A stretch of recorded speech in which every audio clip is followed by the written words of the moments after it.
딱 한 번 스친 눈빛이었는데도 양동숙은 그날 저녁이 자기 인생의 방향을 다시 바꿔놓을 수도 있겠다는 걸 먼저 알아버렸습니다.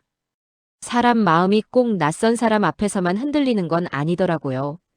오히려 너무 오래 알아서 더 안전해야 할 사람 앞에서 갑자기 심장이 어긋날 때가 더 무섭습니다. 양동숙에게 공대안이 딱 그런 사람이었습니다. 잠깐 스쳐가는 인연이었다면 차라리 쉬웠을 겁니다. 선을 긋고 없던 일처럼 덮고 다시는 마주치지 않으면 그만이었으니까요. 그런데 공대안은 그렇게 잘라낼 수 있는 사람이 아니었습니다. 너무 오래 곁에 있었고 너무 오래 양동숙의 비참한 시간을 봐 온 사람이었고 그래서 더 위험했습니다. 그래서 양동숙은 겁이 났습니다. 이미 한 번 충분히 망가졌기 때문입니다. 민용길과의 결혼은 사실상 끝났지만 끝났다고 말하기엔 남은 문제가 너무 많았습니다. 서류보다 감정이 더 지저분하게 엉켜 있었고 무엇보다 아들 민지후가 있었습니다. 혼자 울고 혼자 버티는 건 괜찮아도 민지후 삶까지 또 흔들리게 하고 싶지는 않았습니다. 게다가 민용길 옆에는 이희경이 있었습니다. 한번 도끼를 품으면 끝까지 사람 숨통을 쥐려드는 여자라는 걸 양동숙은 너무 잘 알고 있었습니다. 그런 이희경 눈에 자기와 공대안 사이의 공기가 걸리는 순간 절대 조용히 넘어가지 않을 거라는 것도 뻔했습니다. 그래서 처음에는 무조건 눌렀습니다. 그날 밤 일은 실수였다고, 감정이 잠깐 뒤엉킨 순간이었다고, 그 이상 의미를 두면 안 된다고 스스로를 다그쳤습니다. 누구보다 그 말을 믿고 싶었던 사람도 결국 양동숙 자신이었습니다. 만약 그 일이 실수가 아니었다고 인정하면 공대안을 향한 자기 마음까지 같이 인정해야 할 것 같았기 때문입니다. 그리고 그건 너무 무서운 일이었습니다.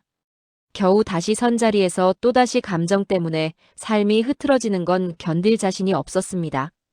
하지만 사람 마음이 늘 다짐대로 되지는 않지요. 그 뒤로 양동숙은 일부러 공대안을 피하기 시작했습니다. 공명정 대한의원 쪽 골목은 괜히 늦게 지나갔고 마주칠 만한 시간은 일부러 피해 움직였고 멀리서라도 공대안이 보이면 먼저 고개를 돌렸습니다. 예전 같으면 자연스럽게 대한 오빠하고 불렀을 거리에서도 이제는 목이 먼저 굳었습니다. 그런데 더 괴로운 건 그렇게 피하면서도 자꾸만 공대한 생각이 났다는 점이었습니다. 지금 뭐 하고 있을까? 밥은 먹었을까? 혹시 나처럼 불편한가? 아니면 나보다 더 괜찮은 척하고 있는 건가? 생각하지 말자고 할수록 더 선명해졌습니다. 양동숙은 그게 싫었습니다. 아니, 정확히는 무서웠습니다. 민용길과 살던 동안 기대면 무너진다는 걸 너무 많이 배웠기 때문입니다. 다정한 말은 결국 더 큰 상처가 되어 돌아왔고 믿음은 늘 자기 쪽만 손해로 끝났습니다. 그런데 공대안 앞에서는 그 오래된 경계가 자꾸만 힘을 잃고 있었습니다. 공대안도 다르지 않았습니다. 며칠 지나지 않아 양동숙이 자기를 피하고 있다는 걸 알아챘습니다. 그런데 서운하다기보다 먼저 미안했습니다. 자기가 괜히 양동숙을 더 힘들게 만든 건 아닐까 싶었던 겁니다.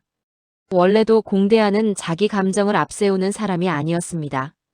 공정한과 한성미 앞에서도 늘 조용히 자기 몫을 감당하는 쪽이었고 공주아와 공우제를 챙길 때도 앞에 나서기보다 뒤에서 받쳐주는 사람이었습니다. 그래서 이번에도 머리로는 계속 정리했습니다. 동숙이가 힘들어하니까 내가 더 조심해야 한다. 아들 민지후도 있고 아직 민용길 문제도 끝난 게 아니다. 괜히 내 마음만 앞세우면 더 복잡해진다. 그런데 이상하게 마음은 반대로 움직였습니다.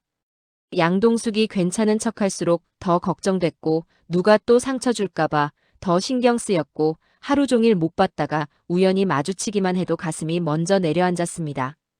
어느 순간 공대안은 그 감정이 단순한 연민도 의리도 아니라는 걸 알아버렸습니다. 그냥 보고 싶었고 저 사람이 덜 외로웠으면 좋겠고 자기 옆에 있을 때만큼은 조금 편했으면 좋겠다는 마음이 너무 커져 있었습니다. 결정적인 건 아주 사소한 날이었습니다. 새가게 준비 때문에 양동숙이 종일 뛰어다니던 날이었습니다. 상가 문제도 꼬이고 일정도 밀리고 민지후 일까지 겹쳐 하루가 정신없이 지나갔는데요. 저녁이 돼서야 가게 문을 닫으려는데 문고리에 보온통 하나가 걸려 있었습니다. 안에는 미역국이 있었고 반찬통에는 계란말이와 멸치볶음이 담겨 있었습니다. 메모는 한 줄뿐이었습니다. 끼니 거르지 마. 속 상한다. 이름도 없고 긴 설명도 없었습니다. 그런데 양동숙은 그 글씨를 보는 순간 누군지 바로 알았습니다. 공대한답게 투박하고 짧은 글씨였기 때문입니다. 양동숙은 그날 미역국을 한 숟갈 뜨다가 결국 울었습니다. 거창한 말도 아니고 꽃다발도 아니고 드라마 같은 고백도 아니었습니다. 그런데 이상하게 그 미역국 한 그릇이 그동안 들었던 어떤 달콤한 말보다 더 깊이 들어왔습니다. 민용길과 살던 동안 양동숙은 저런 식의 챙김을 거의 받아본 적이 없었습니다.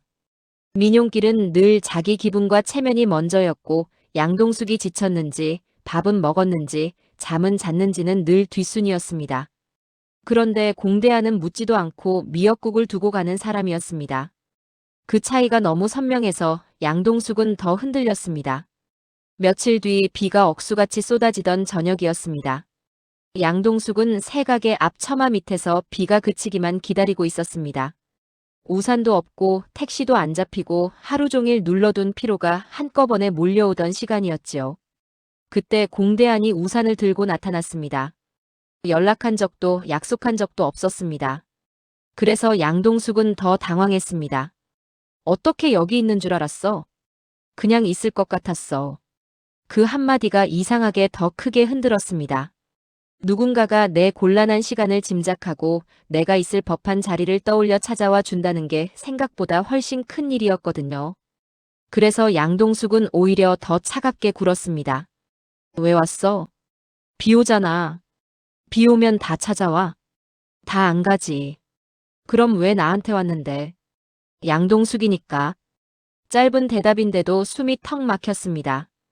공대하는 원래 저렇게 직선으로 말하는 사람이 아니었습니다. 참고 삼키고 뒤로 물러나는 쪽에 가까웠지요. 그런 공대한이 저 정도로 분명하게 말하고 있다는 건 이미 마음이 더는 숨길 수 없는 자리까지 와 있다는 뜻이기도 했습니다. 양동숙은 끝까지 버텨보려 했습니다. 그날 일은 그냥 없던 일로 해. 너는 그렇게 할 수 있어? 해야지. 나는 안 되더라. 비소리만 사이에 두고 떨어진 그 한마디가 이상하리만큼 크게 들렸습니다. 공대하는 시선을 피하지 않았습니다. 나도 다 알아. 내가 지금 누굴 믿는 게 얼마나 무서운지 민지우 생각하면 더 조심스러울 수밖에 없는 것도 알아. 민용길이 남긴 상처도 알고 이희경이 어떻게 굴지 뻔한 것도 알아. 알면 그냥 모른 척해. 그건 못하겠어. 왜? 내가 힘들어 보이면 모른 척이 안 돼. 양동숙은 괜히 더 나를 세웠습니다. 나 이제 그런 말 제일 싫어. 잘해주겠다. 옆에 있겠다. 믿어라. 그런 말로 시작해서 결국 내가 다 감당한 게 얼마인지 몰라. 그래서 그런 말 안 할게. 그럼 뭘 할 건데? 내가 덜 외로웠으면 좋겠어. 그 말 앞에서 양동숙은 더 버틸 수가 없었습니다. 사랑한다는 말보다 덜 외로웠으면 좋겠다는 말이 더 오래 남는 건 자기 욕심보다 양동숙의 상처를 먼저 보는 사람만 할 수 있는 말이기 때문입니다. 며칠 뒤 먼저 전화를 건 사람은 양동숙이었습니다. 대한 오빠. 응. 오늘 저녁에 잠깐 볼래? 갈게. 그 한마디만으로도 공대한 목소리가 달라졌습니다. 무섭지 않은 건 아니었지만 그 무서움 안에 오래 잊고 살았던 설렘이 조금 섞여 있었습니다. 그렇게 두 사람의 비밀스러운 시간이 시작됐습니다. 그 뒤로 공대한과 양동숙은 아주 조심스럽게, 그런데도 생각보다 단단하게 가까워졌습니다. 동네에서는 티를 낼 수 없으니 주로 다른 지역으로 나갔습니다. 처음엔 그저 밥 한 끼였고 다음엔 전시를 받고 또 어떤 날엔 공연도 보러 갔습니다. 공대하는 원래 감정 표현이 많은 사람이 아닌데 양동숙을 만나기 시작하고 나서는 이상할 정도로 세심해졌습니다. 양동숙이 추위를 많이 탄다는 걸 기억해서 차에 겉옷을 늘 하나 더 두었고 사람이 너무 많은 곳을 싫어한다는 것도 기억했습니다. 메뉴를 볼 때도 양동숙이 매운 걸 잘 못 먹는 걸 먼저 떠올렸고 민지후 이야기가 나오면 장난기 빼고 진지하게 귀를 기울였습니다. 어느 날 양동숙이 미안한 얼굴로 말한 적이 있었습니다. 대한 오빠한테 미안하다. 뭐가? 괜히 민지후 얘기까지 다 하게 해서. 그게 왜 미안해. 오빠는 원래 그런 것까지 신경 쓸 이유 없잖아. 신경 쓰지 말라고 해도 쓰이는데 어떡해. 왜? 내가 중요하게 생각하는 사람이면 나도 자연히 신경 쓰이는 거지. 이런 말들이 양동숙을 이상하게 약하게 만들었습니다. 민용길은 늘 큰 소리치고 약속했지만 결국 자기 중심이었습니다. 그런데 공대하는 양동숙이 무얼 두려워하는지를 먼저 보는 사람이었습니다. 특히 양동숙을 더 흔든 건 공대한의 칭찬이었습니다. 민용길과 살던 동안 양동숙은 주로 엄마였고 집안 사람이었고 참고 버티는 사람으로 취급받았습니다. 여자 양동숙으로 보이는 순간은 거의 없었습니다. 그런데 공대한은 아주 사소한 것까지 말해주었습니다. 오늘 머리 묶은 거 잘 어울린다. 갑자기 왜 그래? 그냥. 양동숙은 피곤해도 단정해 보여서 신기해. 오빠 요즘 이상해. 이상한 게 아니라 원래 그랬는데 말 안 한 거야. 또 어떤 날엔 장바구니를 받아들다가 양동숙 손을 보고 말했습니다. 일 많이 해서 손이 거칠어졌네. 그러니까 보지 마. 그래도 예뻐. 아, 진짜. 웃을 때 제일 예쁜데 요즘 자주 웃어서 좋다. 양동숙은 겉으로는 민망해서 핀잔을 줬지만 속으로는 자꾸만 울컥했습니다. 누군가가 내 지친 얼굴에서도 예쁜 부분을 보고 내가 견디느라 닳아버린 손에서도 애틋함을 본다는 건 생각보다 오래 사람을 흔들었습니다. 어느 날 차 안에서 양동숙이 아주 작게 말했습니다. 대한 오빠. 응. 나 오빠랑 있으면 좀 살 것 같아. 공대하는 그 말을 듣고 한동안 아무 말도 못했습니다. 그러다 아주 낮은 목소리로 말했습니다. 그 말 하나면 됐다 나는. 그때까지만 해도 양동숙은 몰랐습니다.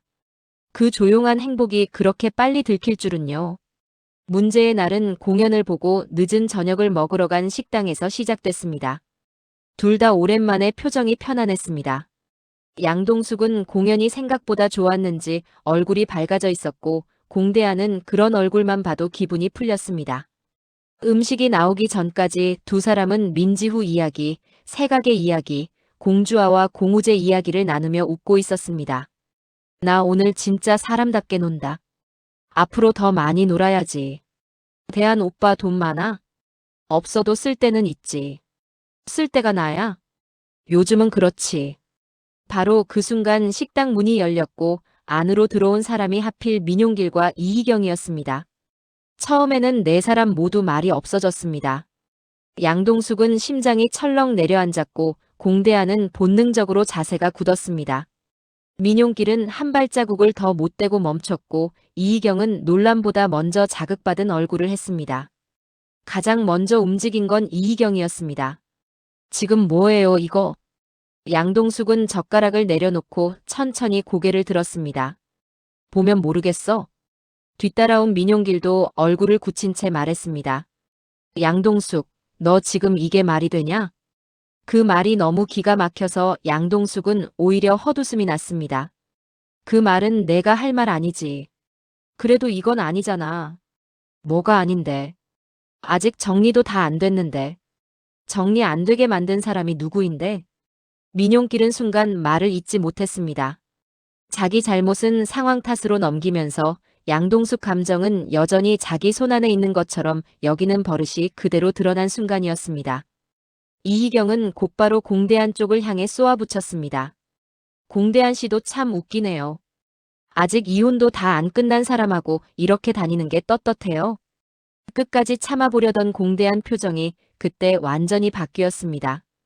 최소한 당신들보단 떳떳해. 이희경 얼굴이 확 굳었습니다. 공대한이 자기 앞에서 저렇게까지 차갑게 선을 긋는 건 처음이었기 때문입니다.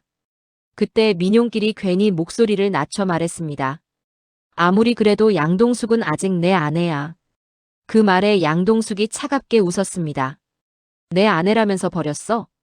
양동숙, 그게 아니라. 내 아내라면서 다른 여자랑 붙어 다녔고 민지후 앞에서는 거짓말했지. 그런데 이제 와서 내 아내 소리가 나와. 민용길 입이 막혔습니다. 그러자 이희경이 더 날카롭게 받아쳤습니다. 그거랑 이거랑 같아요? 지금 본인들이 더 문제잖아요. 그 말을 듣고 공대한이 짧게 잘라 말했습니다. 안 갔지. 뭐라고요? 당신들이랑 우리는 안 갔다고. 그 말은 사실상 부정하지 않는 것과 다름없었습니다. 이희경은 충격과 분노가 섞인 눈으로 공대한을 노려봤습니다. 한때 자기에게 미련 두던 남자가 이제는 양동숙 편에 서 있다는 사실이 견딜 수 없었던 겁니다. 양동숙은 더 엮이고 싶지 않았습니다. 대한 오빠, 가자. 공대한도 바로 일어났습니다. 둘은 계산을 마치고 식당을 나가려 했는데 바로 그 순간 이희경이 뒤에서 달려들었습니다. 정말 순식간이었습니다. 이희경이 양동숙 머리채를 세게 잡아당기며 악에 받쳐 소리쳤습니다. 아직 이혼도 안 끝났는데 내가 이러면 안 되지. 양동숙 몸이 휘청였고 공대한은 반사적으로 이희경 팔을 떼어냈습니다. 그때 공대한 얼굴은 정말 처음 보는 종류의 차가움이었습니다. 손 놔. 이희경은 흥분한 채 악을 썼습니다. 왜요? 내가 틀린 말했어요? 상관요. 그 단어가 끝까지 이어지지 못했습니다. 공대한이 양동숙을 자기 뒤로 감싸듯 세우고 낮고 무서운 목소리로 끊어냈기 때문입니다. 그 입으로 그 말 하지 마. 왜 못해요? 내가 할 말이 아니니까. 그리고 그동안 참아왔던 말들이 한꺼번에 터졌습니다. 내가 지금까지 예의 지킨 건 내가 사람이니까 그랬던 거야. 그런데 내가 그걸 자격으로 착각하면 안 되지. 양동숙한테 손대고 그런 말을 내가 해? 너 때문에 얼마나 많은 사람이 상처받았는지 정말 모르겠어. 옆에 서 있던 민용길은 어정쩡하게 희경아, 그만해 같은 말만 중얼거렸습니다. 이희경 눈치도 봐야겠고 양동숙 반응도 신경 쓰이고 공대한과 정면으로 붙기엔 자기도 떳떳하지 않다는 걸 아는 사람 얼굴이었습니다. 그 모습이 양동숙 눈에는 더 한심하게 들어왔습니다. 예전 같으면 저런 순간에도 자기가 수습해야 하나 싶었을 텐데 이제는 아니었습니다. 오히려 아주 또렷하게 깨달았습니다. 내가 정말 저 남자랑 끝내길 잘했구나. 더 버텼으면 나는 진짜 나를 다 잃었겠구나. 결국 두 사람은 그대로 식당을 빠져나왔습니다. 뒤에서 이희경이 악다구니를 쓰고 민용길이 말리며 허둥대는 소리가 들렸지만 공대한은 돌아보지 않았습니다. 식당에서 조금 떨어진 골목까지 와서야 걸음을 멈췄습니다. 괜찮아? 양동숙은 머리를 만져보며 씁쓸하게 웃었습니다. 머리는 좀 아픈데 속은 오히려 시원하다. 미안해. 대한 오빠가 왜? 더 빨리 막았어야 했나 싶어서. 아니야. 오히려 잘 봤어. 한참 있다가 양동숙이 말했습니다. 민용길 얼굴 보는데 신기하더라. 뭐가? 예전엔 저 얼굴만 봐도 숨이 막혔거든. 그런데 오늘은 그냥 내가 저런 사람을 왜 그렇게 오래 무서워했지 싶더라. 공대한이 아주 천천히 고개를 끄덕였습니다. 그 생각 들었으면 된 거야.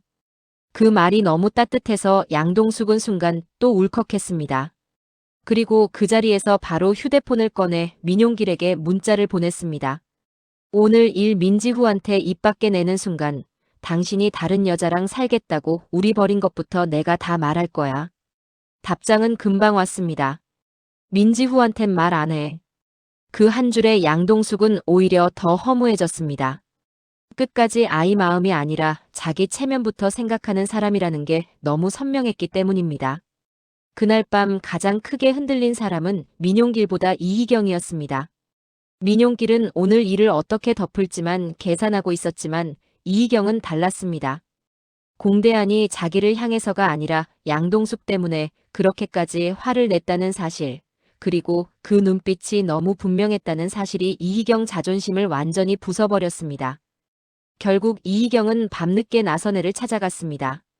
문을 열어준 나선혜는 이희경 얼굴만 보고도 좋은 일로 온 게 아니라는 걸 알아챘습니다. 이희경은 앉자마자 흥분한 목소리로 말을 쏟아냈습니다. 어머니, 공대한 씨가 지금 양동숙 만나고 있어요. 나선의 눈빛이 아주 잠깐 흔들렸지만 거기까지였습니다. 그래서 아직 이혼도 다 안 끝난 사람인데요. 정리 안 된 이야기를 말하려면 내가 먼저 조용해야지. 제가 잘못 없다는 얘기가 아니라 그렇게 들리니까 문제라는 거다. 이희경 얼굴이 붉어졌습니다. 자기가 기대한 건 충격과 분노였는데 돌아온 건 차갑고 단단한 꾸짖음 뿐이었기 때문입니다. 어머니, 지금 양동숙이 문제라는 거예요. 양동숙이 문제라고? 네. 공대한 씨 인생 또 복잡해지잖아요. 공대한 인생 복잡하게 만든 사람 중 내 이름은 빠진 줄 아니? 이희경은 입을 다물었습니다. 나선혜는 마지막으로 더 분명하게 말했습니다. 공대한이가 누구를 만나든 누구 옆에서 편해지든 그걸 내가 들고 와서 판단할 자리는 아니다. 내 앞가림이나 해라. 결국 이희경은 아무 말도 못하고 나갔습니다. 문이 닫히고 나서야 나선혜는 길게 한숨을 내쉬었습니다. 공대한과 양동숙. 쉬운 조합은 아니었습니다. 두 집안 사정도 있고 민용길과 이희경 문제도 끝난 게 아니고 민지우까지 생각하면 더 조심해야 하는 관계였습니다. 그런데도 이상하게 나선혜는 공대한 얼굴이 떠올랐습니다. 너무 오래 눌려 살던 아들이 누군가 옆에서 처음으로 편해졌다는 말을 한다면 엄마로서 그걸 무조건 모른 척할 수도 없었기 때문입니다. 결국 나선혜는 공대한을 불렀습니다. 저 집이랑은 안 된다고 몇 번을 말해야 하니. 알아요. 아는데도 그러는 거냐? 네. 그 짧은 대답이 오히려 더 무겁게 들렸습니다. 예전에 공대한 같았으면 변명부터 했을지도 모릅니다. 그런데 지금은 아니었습니다. 고민은 많아 보여도 중심이 있었습니다. 엄마 걱정하는 거 다 알아요. 양동숙이 어떤 사람인지도 알고 민지우 생각하면 더 조심해야 한다는 것도 알아요.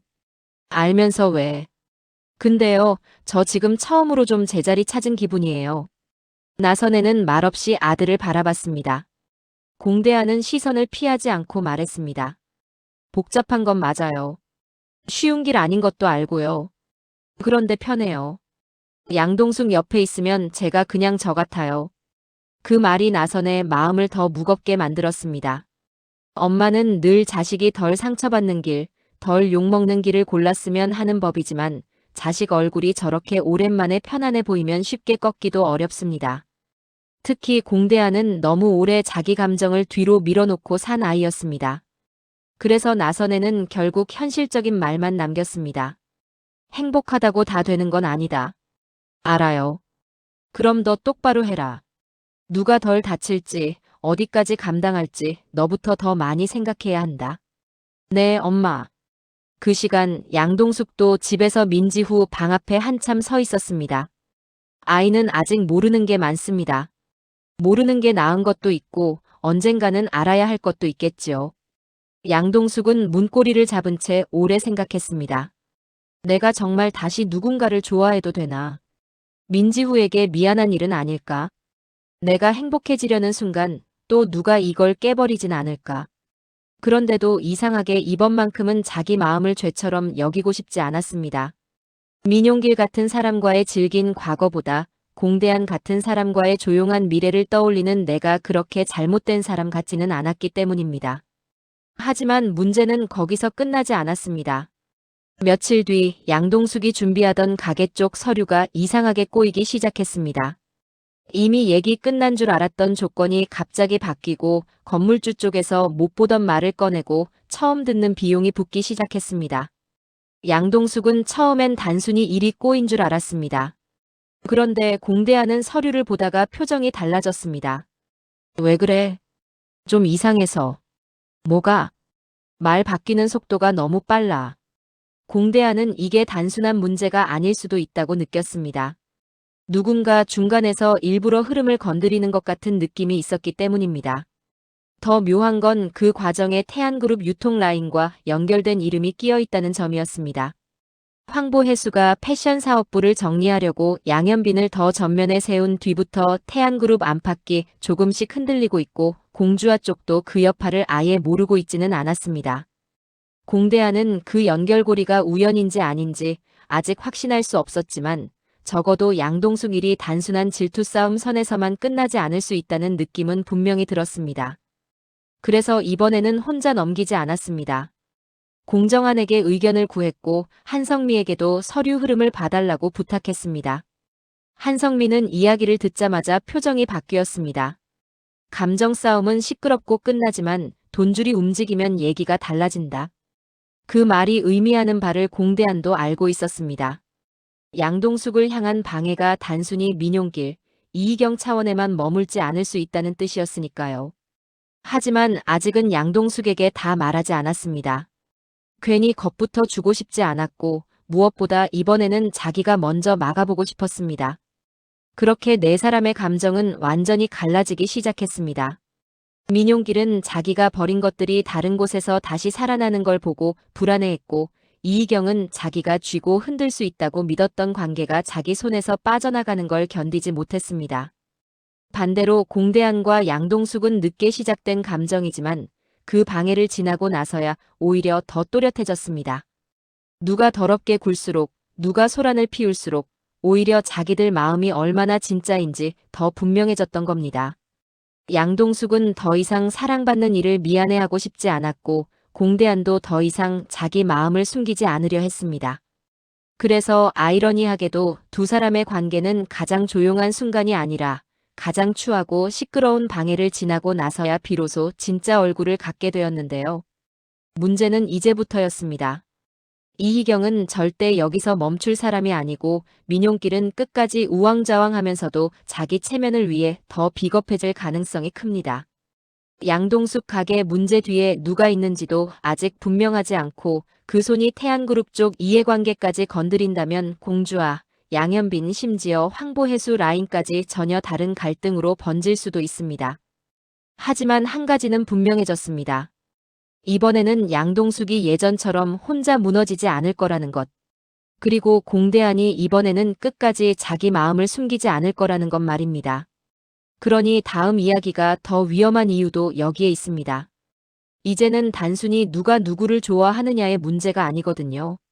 누가 누구 편에 설지, 누가 끝까지 지켜낼지, 누가 또다시 체면과 욕망 때문에 남의 삶을 흔들지, 그 선택이 하나씩 드러날수록 판은 더 커질 수밖에 없습니다.